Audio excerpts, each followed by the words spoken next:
Famous American entrepreneur Jim Rohn once said that you are the average of the 5 people you surround yourself with. And there's a lot of truth to this. Chances are, if the 5 people closest to you all like to go out partying and they don't take care of themselves, you probably don't either. If they all enjoy playing video games all night and have terrible grades, your grades are probably not something you're proud of too. But if your friends love hitting the gym on a daily basis and they watch what they eat, there's a high chance you're healthier than the average Joe. Of course, there are exceptions to this, but the general consensus is that there's some truth to this idea. We as human beings learn from our surroundings. We're sophisticated animals that excel at copying each other.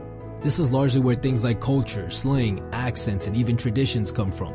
People learn each other's habits and adopt each other's mindsets after spending large amounts of time with each other. I frequently catch myself using other people's catchphrases after hanging out with them for just a short period of time. And that's why it's to no surprise that a large majority of the most successful people on this planet have attested a lot of their success to their mentors. Martin Luther King had Gandhi, Mark Zuckerberg had Steve Jobs, Drake had Lil Wayne, and Bill Gates had Warren Buffett. People who become successful almost always have at least one person in their sphere of influence who is already massively successful. It's from them that they adopted the mindsets and habits that they needed to eventually bring them to success.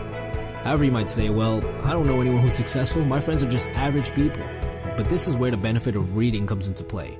A book is literally the words, the ideas, the mindsets, the advice, and even the experience of another person wrapped into a convenient, portable, always available collection of papers. It's almost equivalent to having that person there speaking to you. 75% of self-made millionaires have even reported reading at least 2 books a month. The true benefit of reading is that you can pick and choose who you want to add to your inner group of influence that will eventually affect who you become as a person. When you read, you get a glimpse into the mind of the author. There are so many books out there that are written by people who are already massively successful in different fields. Their ideas, mindsets, and words are all waiting to be shared. If you wanted to go on a meditation retreat with Gandhi, talk politics with Martin Luther King, hit the studio with Lil Wayne, or even get business advice from Warren Buffett, all you have to do is submerge yourself by reading their words and you'll get a glimpse into their world and their way of thinking. You will have essentially added a new friend to your group of friends, a friend who is most likely older and wiser on top of being significantly more successful.